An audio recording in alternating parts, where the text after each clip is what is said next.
ಪ್ರಧಾನಮಂತ್ರಿ ನರೇಂದ್ರ ಮೋದಿಯವರ ಇಂಡೋನೇಷ್ಯಾದ ಪ್ರವಾಸದಲ್ಲಿ ಉನ್ನತ ಮಟ್ಟದ ಸಭೆಯಲ್ಲಿ ಕೆಲವು ಮಹತ್ವದ ರಕ್ಷಣೆ ಹಾಗೂ ಶೈಕ್ಷಣಿಕ ವಲಯಕ್ಕೆ ಸಂಬಂಧಪಟ್ಟಂತೆ ಒಪ್ಪಂದಕ್ಕೆ ಸಹಿ ಹಾಕಲಾಗಿದೆ.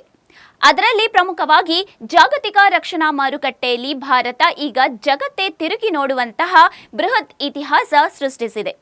ಹೌದು, ಭಾರತ ಮತ್ತು ಇಂಡೋನೇಷ್ಯಾ ನಡುವೆ ಬರೋಬ್ಬರಿ $630 ಮಿಲಿಯನ್ ಅಂದರೆ ಸುಮಾರು 5,700 ಕೋಟಿ ರೂಪಾಯಿಗೂ ಹೆಚ್ಚು ಮೊತ್ತದ ಬೃಹತ್ ರಕ್ಷಣಾ ಒಪ್ಪಂದಕ್ಕೆ ಸಹಿ ಬಿದ್ದಿದೆ.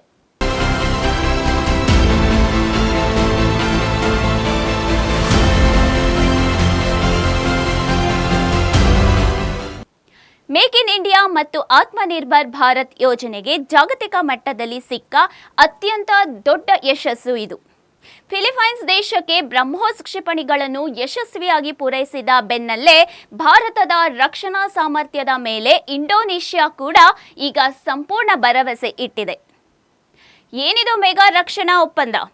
ಈ $630 ಮಿಲಿಯನ್ ಒಪ್ಪಂದದ ಅಡಿಯಲ್ಲಿ ಭಾರತವು ಜಗತ್ತಿನ ಅತ್ಯಂತ ಅಪಾಯಕಾರಿ ಮತ್ತು ಅತ್ಯಂತ ವೇಗದ ಸೂಪರ್ ಸಾನಿಕ್ ಕ್ರೂಸ್ ಕ್ಷಿಪಣಿಯಾದ ಬ್ರಹ್ಮೋಸ್ ಇದು ಸುಮಾರು 800 ಕಿಲೋಮೀಟರ್ ದೂರಗಾಮಿ ಹೊಂದಿದ್ದು ಸುಮಾರು 3,700 ಕಿಲೋಮೀಟರ್ ವೇಗ ಚಲಿಸುತ್ತದೆ.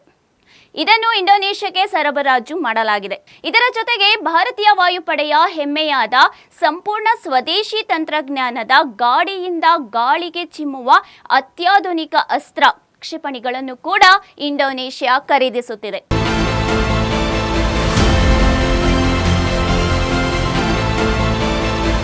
ಚೀನಾಕ್ಕೆ ನಡುಕ ತಂದ ಭಾರತ ಒಪ್ಪಂದ. ದಕ್ಷಿಣ ಚೀನಾ ಸಮುದ್ರದಲ್ಲಿ ಚೀನಾದ ಸರ್ವಾಧಿಕಾರಿ ಹಾಗೂ ವಿಸ್ತರಣಾವಾದಕ್ಕೆ ಬ್ರೇಕ್ ಹಾಕಲು ಇಂಡೋನೇಷ್ಯಾಕ್ಕೆ ಭಾರತದ ಈ ಕ್ಷಿಪಣಿಗಳು ಬ್ರಹ್ಮಾಸ್ತ್ರವಾಗಲಿದೆ.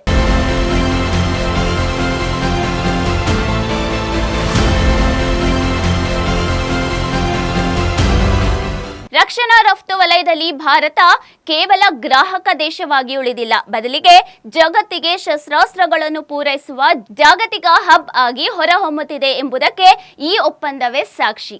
ಶಿಕ್ಷಣ ಕ್ಷೇತ್ರದಲ್ಲಿ ಭಾರತವು ಜಾಗತಿಕ ಮಟ್ಟದಲ್ಲಿ ಮತ್ತೊಂದು ಮಹತ್ವದ ಹೆಜ್ಜೆ ಇಟ್ಟಿದೆ.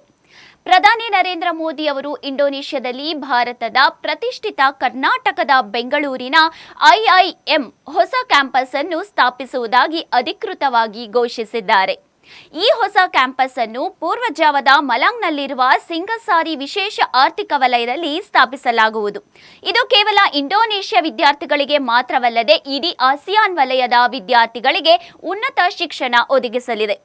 ವಿದೇಶದಲ್ಲಿ ಕ್ಯಾಂಪಸ್ ಸ್ಥಾಪಿಸಿರುವ ಭಾರತದ 2ನೇ IIM ಸಂಸ್ಥೆ ಎಂಬ ಹೆಗ್ಗಳಿಕೆಗೆ ಪಾತ್ರವಾಗಿದೆ.